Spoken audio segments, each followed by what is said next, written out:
it's Trace from Purple Cats Quilting. Welcome to the sewing room today, where we are talking about a brand new pattern from UhOh Creations, the Tailor Beach Bag. It is being launched at Quilt Canada 2024 here in Edmonton, and this is a collaboration between UhOh Creations and Purple Cats Quilting to offer you some limited edition kits at the quilt show. Now, this Tailor Beach Bag this is the bag here. It's huge, but it's light because it's got mesh. Lots of room for beach towels, your water bottle, your books, everything to go to the beach. It makes a great market bag if you're going to the farmer's market, if you're going grocery shopping. It's one of those bags that you grab over and over again. It folds up really nice, just rolls up into your suitcase to take on your vacation. Will just lay on the floor of your car if you are always looking for a bag when you go shopping. So it's just very versatile. So we have done up some limited edition kits that'll be debuted at Quilt Canada, and I wanted to talk to you a little bit about what's in those kits. So this is called the Swifty Days kit, and it's kind of our featured one. And everybody who buys that kit at Quilt Canada gets a pair of these funky rainbow sunglasses that say Purple Cats Quilting on them. I'm going to take them off now because it's really hard to talk with them on. So everybody who buys a kit at Quilt Canada will get some sunglasses, Purple Cats Quilting sunglasses. This is what the Swifty Days kit looks like. We've got it bagged up in this nice clear see-through presentation so you can see what you're getting. There's your sunglasses, there's your mesh on top. Mr. Katz has tied them all up so they stay nice and secure. You get your pattern. I'm going to talk about the different things that you get in here, but that's how it's presented. If you were to get this in the mail, you'll get it in a little bit different presentation just because we have to get it through the mail. We will fold up the mesh, but it does unfold very easily, and we'll talk about that later. We're going to talk about a few tips and tricks and techniques on putting this bag together. It's a real simple, fun, fast sew. So when you buy a kit, you buy the Swifty Days kit, I found this beautiful rainbow fabric that just happens to have some sequins printed on. And if you're ever heard of somebody named Taylor Swift, I quite admire her, and I've got this beautiful saying, you're lucky enough to be different, never change. That's a Taylor Swift quote that my friend Tara gave me. And Tara Sinclair thought it would be fun to name her beach bag the Taylor's Beach Bag. So I found this beautiful rainbow sequin fabric. And in the Swifty Days quilt kit, you will just get one huge piece of this rainbow. You'll be able to cut it up. You get a whole bunch of color variations. You're going to cut it up. It'll be the front, the back, the base, and the inside, and the lining. And there's actually a zippered pocket in there, a nice easy technique. And because you're using this rainbow fabric, you'll get a whole bunch of different variations. You can cut it the way you want. Now, you'll get some binding fabric in your kit. You'll get some 1.5-inch jacquard webbing, which is really, really soft. Very nice for handles for something like this. You'll get your zipper and your pull. You get all of your EB fuse, everything that's listed in the pattern. You get a piece of mesh. So I'm going to show you now, we did up a whole bunch of different color variations. This one here is called Ocean Glow, and I used a panel print for the whales. And they actually glow in the dark, which is kind of fun. Makes it a great bag for kids or anything, big kids like us. But I wanted to show you every kit that I've done that has more than one fabric in it. I've done up a legend so you can see what fabrics I've used. So I'm going to talk to you, just show you quick what's in a kit. You get that brand new pattern from UhOh Creations, and that won't be released until July 1st. She'll be releasing that on her website, but you can get it in this limited edition kit. UhOhCreations.com. That's Tara Sinclair out of Calgary. So now in your kit, you're going to get your webbing, you're going to get your zipper, you get all of the things that you need to complete one bag. So you're going to get your Thermolam fleece, you're going to get your Peltex, that's the base, it's very sturdy. You're going to get your EB fuse, which there's 1.5 meters of that. And then you get all the fabrics to complete your bag. And like I said, different kits have different things in them in different amounts, and I've outlined it. So this, I really like this panel. It's like a border print panel. And it just worked out perfect when you fold it in half to cut out your front panel. It just worked out perfect. So in this Ocean Glow kit, the panel print, the whales, is on the front. Then you get a piece of lining. Then you get a piece for the base, for the lining in the outside. You get a piece for the binding. And you'll also get special cut pieces to make those pockets, that zipper pocket for the inside. So what's really neat about our kits, I think we offer, is that we have that legend in there, so you know how we planned on cutting it. So it makes it pretty easy. So that's our kit. In the next step of the tutorial, we'll talk about getting ready, preparing your fabric, getting your interfacings on. So we'll be right back. Okay, we're back and we're getting ready to prepare our fabric and all the components of our bag kit. So the most important thing about doing a new pattern is read the instructions, then read the instructions again. I know Tara always gives me a hard time if I go to ask her a question because it's usually in the instructions. She writes a really good pattern. So it talks about seam allowances. They're 3/8 inch. So we're just going to run through the pattern real quick. We've cut all of our pieces. The beginning step for preparation is to put your interfacing and things on. So I'm making the Tulip Pink Nightshade. So this is my outside and my inside. I didn't have to worry about directional fabrics, but I want to show you something. I actually have the pattern here on paper, and I always write on it. Now, I have arrows pointing up. It says here, if this is the fabric, this is the top. If this is the mesh, this is the top. That's just something I like to put on there. There also are two different pattern pieces. One is for the fabric, the lining and the mesh and the interfacing. The other is for the stabilizer, which in this case is the Thermolam fleece. I actually circled it or highlighted it on here because you just want to make sure, because you've got two that look the same, you don't want to cut your fabric out of this one. Ask me how I know. So that's why I've got them labeled. This is my stabilizer for my Thermolam fleece. That one is for my fabric. So I mark my pattern pieces. It's easy when you've got 2 or 3 different pattern pieces to get confused, or at least I do. The same with the base. There's one for the exterior, their lining, and the woven interfacing. Then there's a base stabilizer pattern piece. And I'm going to show you why that's really a really neat thing for the pattern. But if you just label it, maybe circle that it is a stabilizer, just so you remember when you're cutting it all out. So I've cut everything out for the pattern. So I put my interfacing on the back, and it's fusible. You just take it over, you put the glue side down on your fabric, and you use a hot iron with a bit of steam to put on the EB fuse. So those are my lining pieces.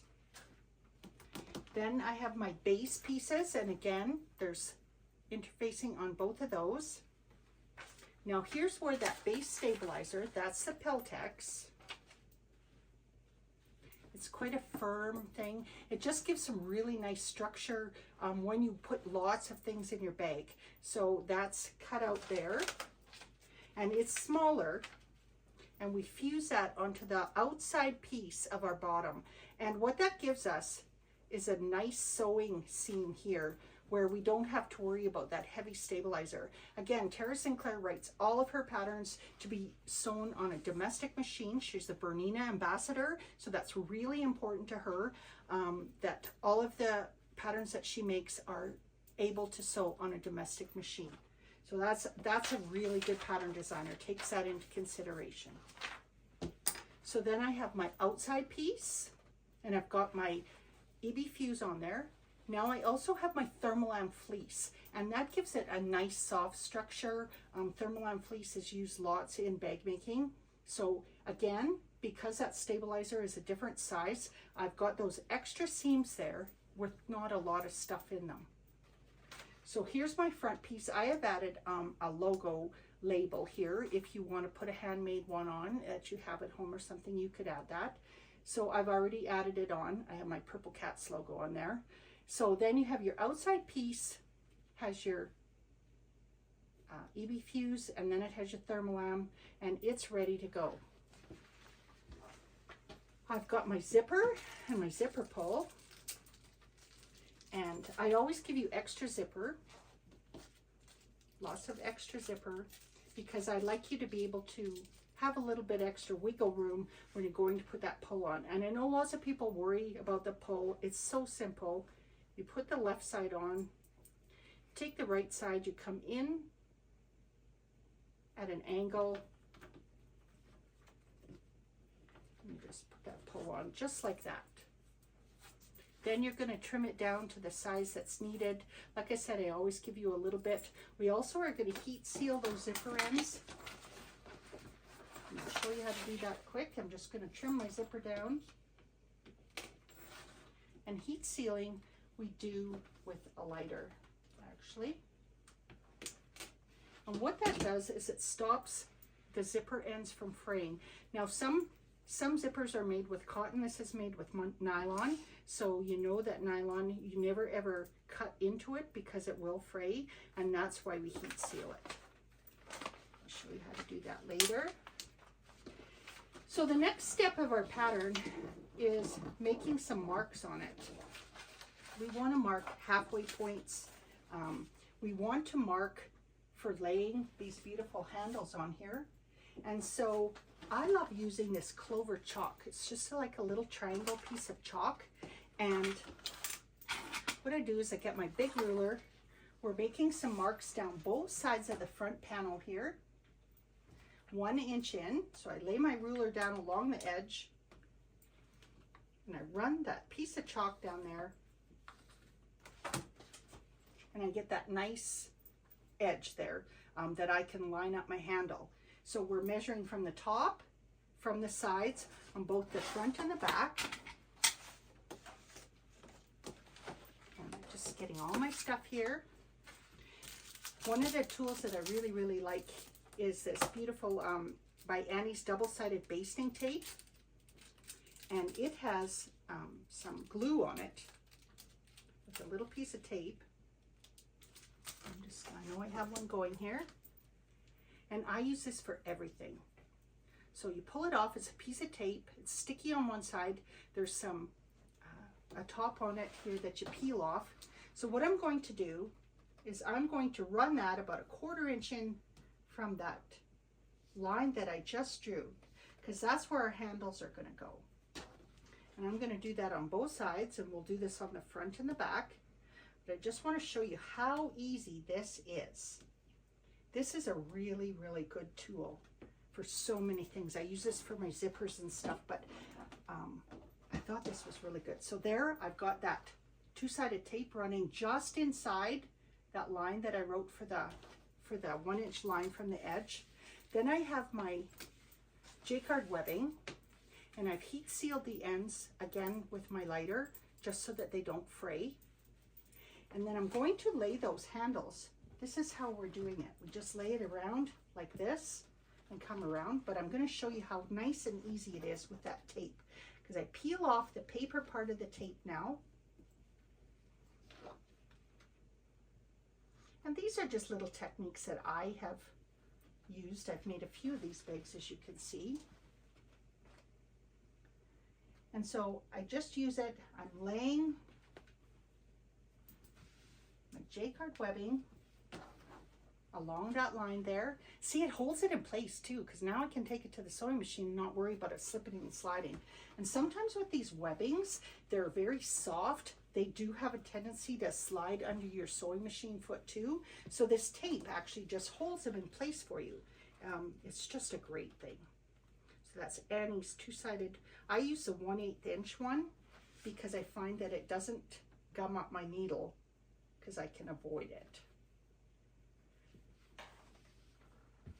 So what we've done in this step is we've applied our Jacquard webbing using that 2-sided tape. It's running up here. We have marked, as per the pattern, a 2-inch drop line from here. So we only sew our webbing on. So we're going to come up here now, we're going to top stitch, we're going to go across and back. I actually go across a couple times and then back down this side. Then we're going to stitch it up here, up to that 2-inch line, across and back a couple times and back down. And that's how we apply our handles. And you want to make sure you don't have this twisted. That's how we apply our handles to the front and the back. So I'm going to go and finish that on the sewing machine, and we'll be back in for the next step. So we've sewn handles on. Show you what it looks like. We use that 2-sided tape down the sides. Makes it nice and easy. Took it over to the sewing machine. It didn't shift. A really good, useful tool. So we've got our handles on, both the front and the back. So the next step of the bag is to start putting it together. I've got my mesh already cut out, pre-cut. But I wanted to talk to you a little bit about the mesh. This is great, nice, lightweight, sturdy mesh. Very easy to sew with. Don't be afraid. It comes in a roll, so you can see that it's got to flatten it out a little bit. If you buy a kit that comes in the mail, it'll be packed more like this. And it's very easy to just open it up, let it relax, cut it out. It will flatten out. It's not a problem. It doesn't damage it in any way. So just for those. And then this mesh has kind of like a little bit of a border on it. It's kind of like it's salvaged, the way it's made. And you don't want to include that in the bag just because it looks a little bit more dense there. So what I did is I folded the raw edge up to that selvage like that, and I clipped it. Now, these are glitter clips, rainbow glitter clips even, that we have at Purple Cats. And I use clips a lot in sewing, a lot in bag making. I even use them sometimes to put my borders on in quilts. So what I've done is I've just clipped that stable, because now I'm going to fold this over, because I need to cut a front panel and a back panel out of like a left and a right panel. I have to cut 2 of these. So I just found this little trick I learned after making a couple of them, that I use my clips to stabilize it and secure it, because it kind of shifts and it's plastic, it's a little slippery. So before I cut it, I use my clips. I'm going to show you what it looks like before I put my pattern piece on it. Just makes it so much easier to work with. I've got clips on the top and the bottom. I've got my fold here. Now I'm taking my pattern piece. Again, I'm using the pattern piece that's for the mesh, not for the interfacing. And I'm going to lay that on there. And I'm going to clip it on. I can clip it here on the fold line, because we place it on the fold. I clip it a couple times. And you can just see, the first couple times it kept sliding on me. And then I figured this out. Clip it on. Then you can actually just take your ruler and cut it with your ruler. Here, down the long side. The ruler helps stabilize your mesh and your pattern piece. Makes it so much easier to cut out. So that's just another little trick that I learned after making a couple bags. So the next step of our pattern is we're putting the front panels, the lining panels, and the mesh together. So I'm just going to read through the instructions and tell you how I do it, because I did try a couple of these. I am using my 2-sided tape again. So when I'm putting my sides together, I put a row of 2-sided tape down the long edge on both sides. And this is where I'm going to sandwich my mesh in between the front and the lining. So I use this tape a lot. So in the pattern it says place an exterior main right side up. This is the exterior main, it's right side up to be. Set a mesh main right side down against it, and it's telling you to baste it, but if you have this 2-sided tape, it holds it in place just like basting. So take it, put it on that 2-sided tape down that side, just press it down, and that holds it in place so nice. And you're just centering it top to bottom. And then the next step is to take a piece of your lining and lay it right side together. But before I do that, I'm running another row of my tape down on that mesh, because this is going to stabilize that whole seam for me when I take it over to the sewing machine. Nothing's going to shift. I think you'll like this. Give it a try. I think you'll like this technique.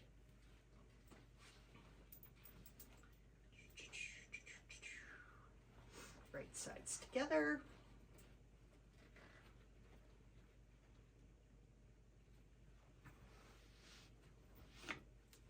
So now I'm going to take it and I'm going to sew my seam just like it says. And look at that. That's going to be fabulous. And you can see how that tape stabilizes it, right? And then my next step would be to top stitch those down. So that's the technique I use to put the mesh panels on. I'm going to go put my mesh panels on and join the outsides. And when we come back, we'll talk about the base. Okay, we've got our bag together. We've put on our mesh sides. We've top stitched it down. It looks amazing, and we're getting really, really close. So now we're going to make the pocket that goes inside, and the instructions are there's lots of pictures. It's really easy to do. One of the things that I wanted to just remind you is to use that two-sided tape again when you're putting your zipper together. You run it along the edges, lay your zipper down, put some more two-sided tape on, put your lining on. And so there's our zipper inserted into our two pocket pieces. This is the slickest thing I've ever seen, because now we fold right sides together this way, and I like to use clips.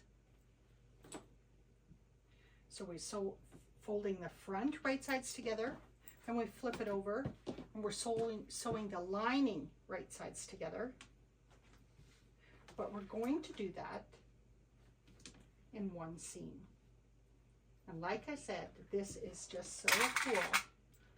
I can't believe it works. I've never done a zipper pocket like this before. It's the slickest. So I've got the front and the lining. You can see my zipper tape is sticking out a bit. I will not trim that with this kind of zipper. And remember I told you about heat sealing your zipper? We will take our zipper down to 8 inches. Then we are going to use fire flame of some sort to heat seal that zipper tape. And the reason we do this is because it's nylon and it will fray if it's cut. We don't want it to fray. We're not going to cut it. So I always just leave mine. I leave it on the out just a bit. It will be just a bit bigger. I'm going to turn that in. I'm going to top stitch down both sides of the pocket. That'll secure it really, really good. It'll be fine for this pocket inside. So I'm going to go do that. Then the other thing we are doing is there in the instructions, you put a little tiny base, a little tiny, what does she call that here? A pleat. We're putting a pleat into the outside edge. And again, the way that I measure that is I find the center. I'm going to use my chalk to mark it. I'm going to do the measurements that she told me, and I'm going to put my little pleats into the outside. That's getting ready to put your base on, and your base and your binding are the last step.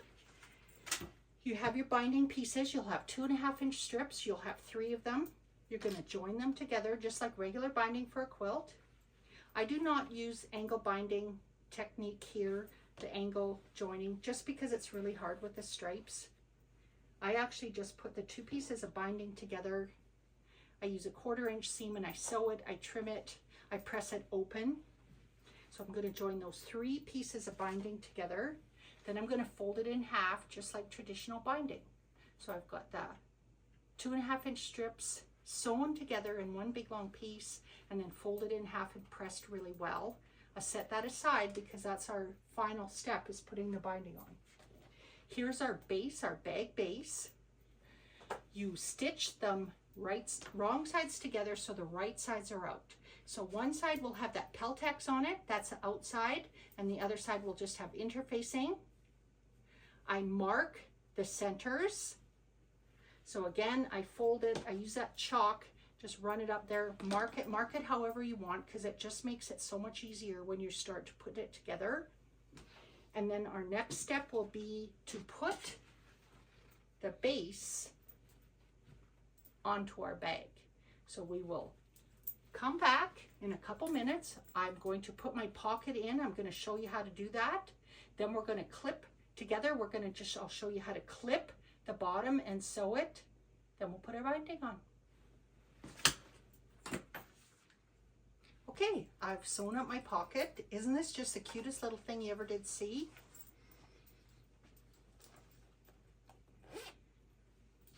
I top stitch, I sew the edge together here, then I top stitch all the way around the outside, and I give it a good press. I like having that little bit of stabilization there where those zippers are. So now my pocket is ready to insert into the bag.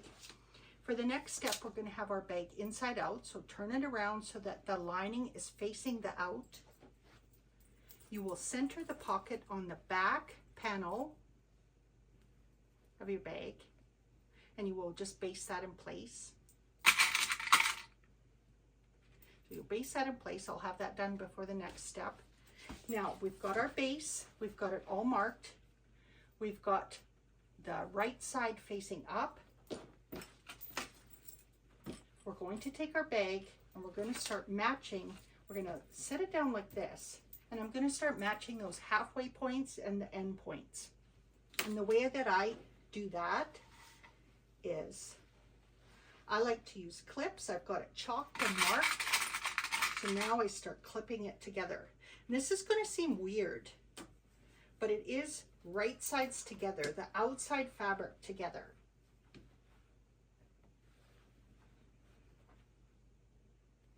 And I'm going to clip those along. And again, if you've never used clips, once you buy a few, use a few times, you will be hooked. Can never have enough clips when you're putting something together for bag making. They started using clips a lot because people were sewing like cork and leather and things that pins would wreck. If you put a pin in a piece of vinyl, you know that that hole doesn't go away. So I'm matching right sides together. I'm matching my center seams. I'm matching my end center seam with that pleat.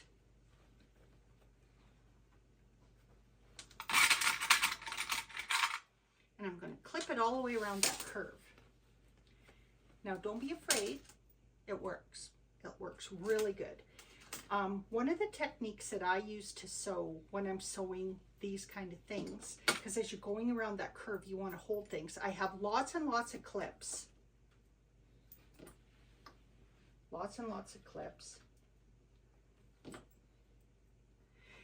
I sometimes sew my seam, I baste it here. And then I'll go and I'll baste it kind of on that straight side. Then I'll go in after and I'll sew my curves. One of the things I really like to use when I'm sewing, so I'm feeding this under the sewing machine and I'm moving it along and I'm holding things with my stiletto. Now I have a Biani stiletto that I really like here, and I just hold it to feed it in.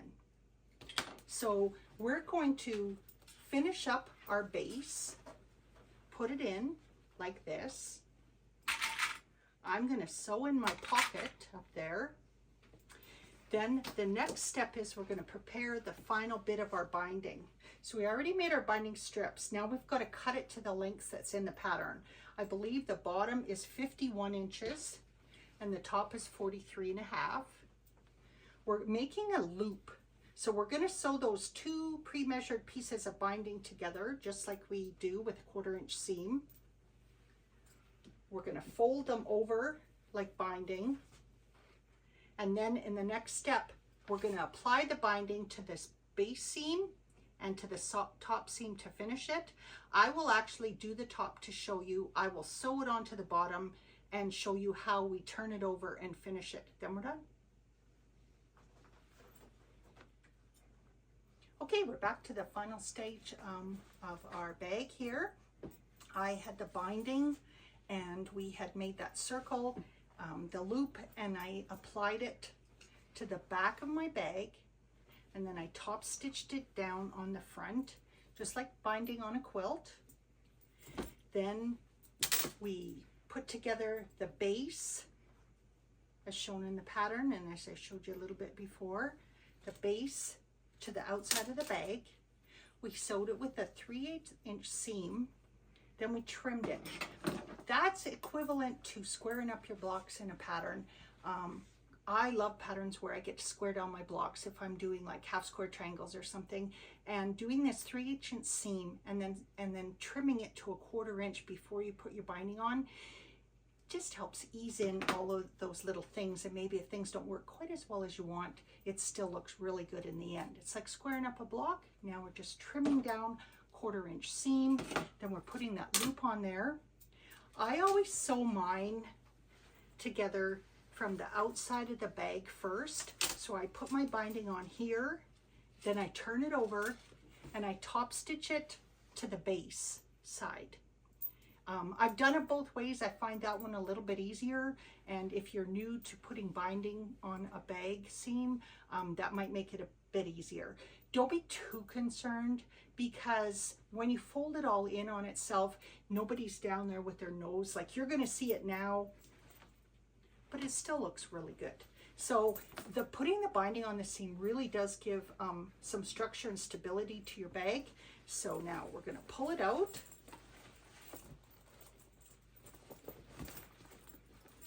And you pop out those corners. Now you can go and you can give your bag a good press. You cannot get that iron near your mesh, so be very, very careful, because this is your last press. I finger press a lot around the top here, but I will go and press my iron. I take it carefully. I press into the bottom of the bag. I press into the corners, press them out. You can see just doing that with your hands even gives it some nice shape. And there you go. You've got your beautiful tailor beach bag. Got your sunglasses. You can put them in that inner pocket there. The pocket's big enough to hold your phone. Maybe a set of keys, a little bit of cash or a card to take to the beach or to go shopping. I love these bags. They're big, they're beautiful, they're very generous size, they're easy to make, they don't take very much time. You could take this and sew it with a friend. You could take it to retreat and sew it up. I think I'm ready to go. This is the Tula Pink Nightshade version. So we've got the Swifty Days, we've got the Dragonfly Dreams, Ocean Glow, Maureen's Butterfly, Tula Pink Nightshade. That's Tara Sinclair, UhOh Creations Tailor Beach Bag Pattern. Have a great day.